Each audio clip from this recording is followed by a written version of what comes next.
contrary to the erroneous impression created by some persons in government and the interpretation given to the formal letter submitted on my behalf by Mr. Julius Deborah, this was a follow-up to an agreement that we had on my choice of accommodation and office. I had never requested to purchase the property.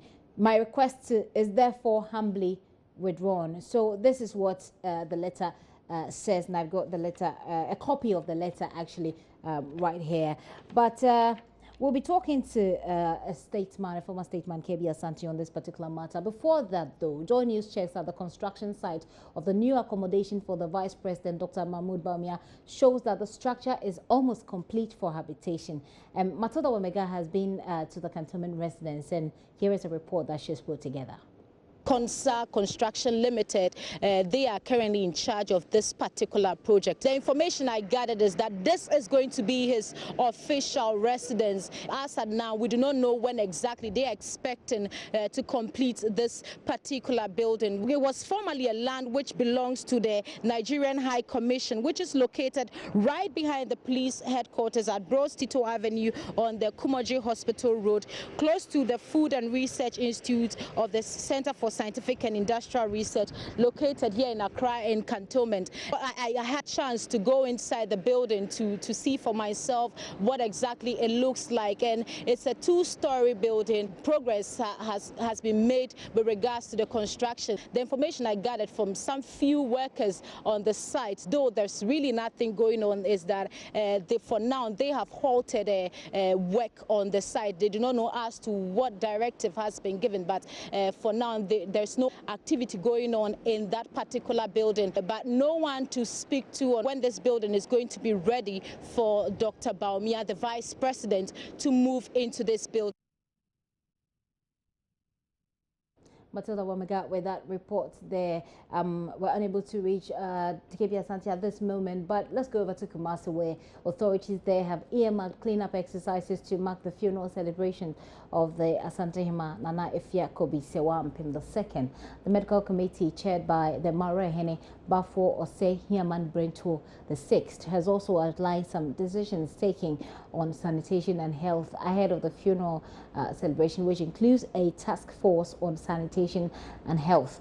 In a related development, reports from our correspondent indicate that the Meshia Palace has also issued some strict orders concerning the movement of residents within Kumasi on the 19th of January.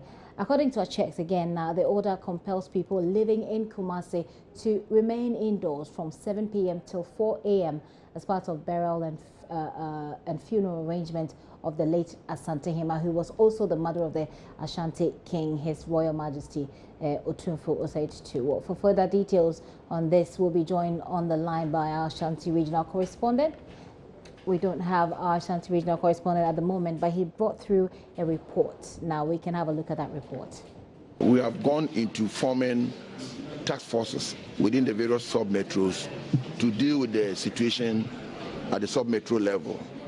3, we've also charged all the environmental health officers to intensify their house-to-house inspection and prosecution.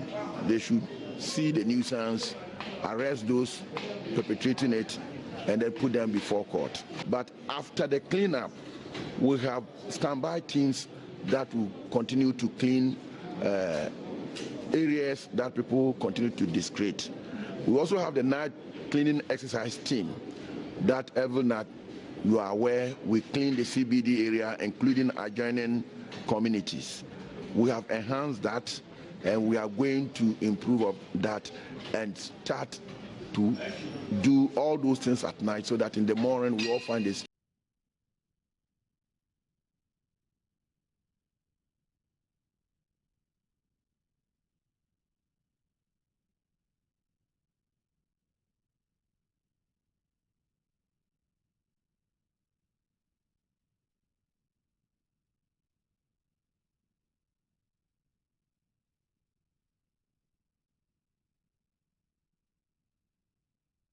We know that people will take advantage of the costume. You know, earlier times when such funerals took place, there was a belief that people were virtually massacred, to go with it. Those things are past more than 100, 200 years. Nothing of the sort happens like that. For that reason, on the time that the criminal is being sent to the village, a lot of people, get themselves involved for their own personal and create confusion.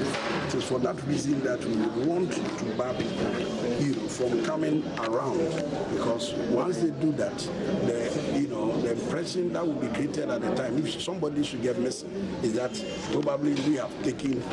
That is why we are warning people that at the time we are not going to entertain any thing like that. We want people to stay indoors and we go away. If you come out and somebody,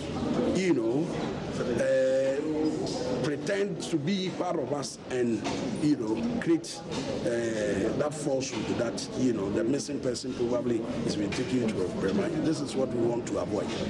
There is nothing of that sort, and for that reason, we want people to stay indoors. We don't need any human sacrifices at this time. It's been abolished more than 200 years, and there's nothing of that sort. But tradition has to be taken. It is a very quiet time. That is why we ban funerals and noise making and what have you. Because we are in a state of mourning and we don't want any distraction.